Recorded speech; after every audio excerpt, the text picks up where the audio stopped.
Assalamualaikum warahmatullahi wabarakatuh. Halo semuanya, gimana kabar kalian? Semoga dalam keadaan sehat ya. Bertemu lagi di pelajaran Ilmu Pengetahuan Alam kelas 5. Sudah siap untuk belajar teman-teman?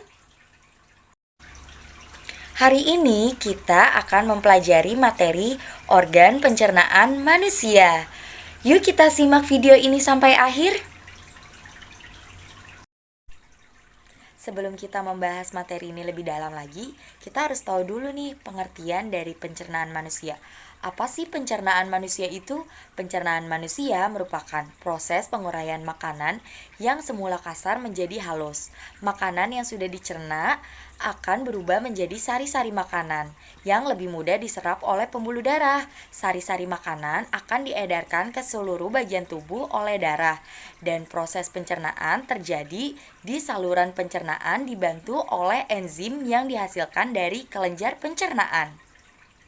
Proses pencernaan makanan ada dua jenis loh. Yang pertama ada proses pencernaan secara mekanik. Proses pencernaan mekanik ini berfungsi menghancurkan makanan menjadi potongan-potongan kecil. Nah, pencernaan mekanik ini terjadi pada mulut dan juga lambung. Yang kedua ada proses pencernaan secara kimiawi. Proses pencernaan secara kimiawi dilakukan oleh enzim, berlangsung di dalam mulut, lambung, dan juga usus halus. Tujuan pencernaan dengan bantuan enzim untuk menguraikan makanan menjadi sari-sari makanan yang diserap oleh tubuh. Nah, ini dia organ-organ dari pencernaan pada manusia. Yang pertama, makanan masuk ke dalam mulut menuju kerongkongan yang kemudian dicerna oleh lambung. Setelah itu terjadi penyerapan sari-sari makanan oleh usus halus, yang kemudian setelah itu terjadi pembusukan sisa-sisa makanan oleh usus besar yang nantinya dikeluarkan menuju atau melalui anus. Mari kita bahas. Yang pertama ada rongga mulut. Rongga mulut merupakan pintu masuk makanan ke dalam tubuh. Di dalam rongga mulut terjadi proses pencernaan secara mekanik dan proses pencernaan secara kimiawi. Bagian yang berfungsi mencerna makanan yaitu ada gigi, lidah, dan air liur. Untuk bagian gigi dan lidah terjadi proses pencernaan secara mekanik, sedangkan untuk air liur terjadi proses pencernaan secara kimiawi. Selanjutnya ada kerongkongan. Kerongkongan merupakan saluran pencernaan yang menghubungkan antara mulut dengan lambung.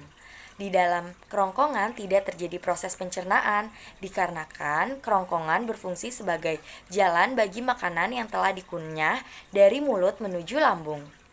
Makanan yang berada di kerongkongan hanya sekitar 6 detik. Kemudian kerongkongan atau otot kerongkongan akan berkontraksi secara bergelombang dan mendorong makanan menuju lambung. Gerak itu disebut dengan gerakan peristaltik. Setelah makanan masuk ke dalam lambung, makanan akan dicerna secara kimiawi.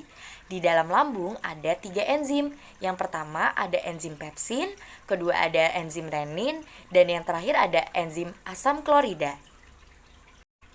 Berikutnya ada usus halus. Usus halus merupakan tempat terjadinya proses pencernaan yang paling panjang. Usus halus terjadi penyerapan sari-sari makanan. Dan di usus halus terdapat 3 macam.